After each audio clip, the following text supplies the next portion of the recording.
নিশ্চয়ই জানেন। সম্মানসূচক হিসেবে নোবেলের পরে কোন পুরস্কারের অবস্থান তা কি জানেন? সম্মানসূচকে পর্যায়ক্রমে প্রথম অবস্থানে আছে নোবেল, দ্বিতীয় অবস্থানে আছে আমেরিকান প্রেসিডেন্সিয়াল অ্যাওয়ার্ড এবং মার্কিন কংগ্রেস অ্যাওয়ার্ড আছে তৃতীয় অবস্থানে। পৃথিবীর ইতিহাসে 3টা পুরস্কারই জিতেছেন এমন মানুষ আছে বা ছিলেন 12 জন। বুঝতেই পারছেন পরের লাইনটা কি হবে। হ্যাঁ, সেই 12 জনের একজন প্রফেসর ডক্টর মোহাম্মদ ইউনূস। মেসিকে নিশ্চয় ছিলেন। যদি বলি এই লিওনেল মেসি লাইনে দাঁড়িয়েছিলেন প্রফেসর ডক্টর মোহাম্মদ ইউনূসের জন্য, বিশ্বাস হয় না? না হলেও সত্যি। অলিম্পিক গেমস পৃথিবীর সম্মানজনক প্রতিযোগিতার একটি, আর অলিম্পিকের সবচেয়ে সম্মানিত মেহমান হলেন মশাল বাহক। জাপানে অনুষ্ঠিত 2020 অলিম্পিকে মশাল বাহক ছিলেন প্রফেসর ডক্টর মোহাম্মদ ইউনূস। কোনো তথ্যে দেখা যাচ্ছে বর্তমানে বিশ্বের লিডিং ইন্টেলেকচুয়াল যে কোনো তালিকায় টপ 10 এর ভিতরে থাকেন ডক্টর ইউনূস। তার ব্যাপারে আরো কিছু আশ্চর্যজনক তথ্য বেরিয়েছে।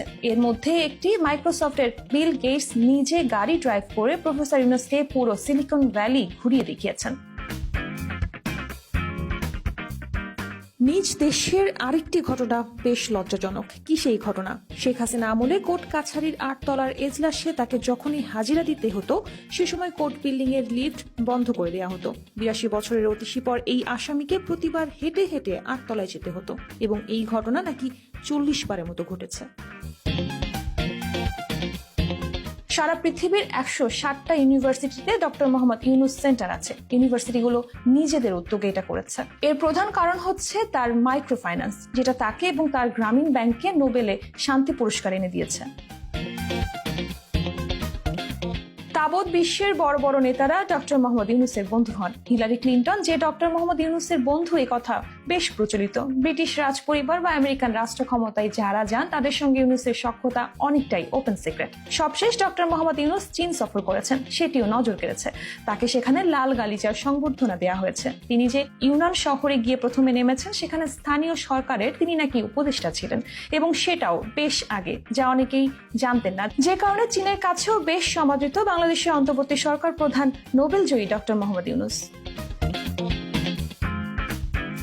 8 মাস ধরে পতিত সরকারের ফেলে যাওয়া বিধ্বস্ত দেশ পরিচালনায় নেতৃত্ব দিচ্ছেন ডক্টর মোহাম্মদ ইউনূস। বলা হচ্ছে ইতোমধ্যে রিজার্ভ রেমিটেন্স প্রবৃদ্ধি এবং বিদ্যুৎ সেন্টারে তিনি মাত্র 8 মাসে যে সফলতা দেখিয়েছেন তা বিরল। তাছাড়া দেশের ফিউচার চিন্তা করে যেসব পদক্ষেপ নিচ্ছেন তা বাস্তবায়ন হলে বহুগুণ এগিয়ে যাবে বাংলাদেশ।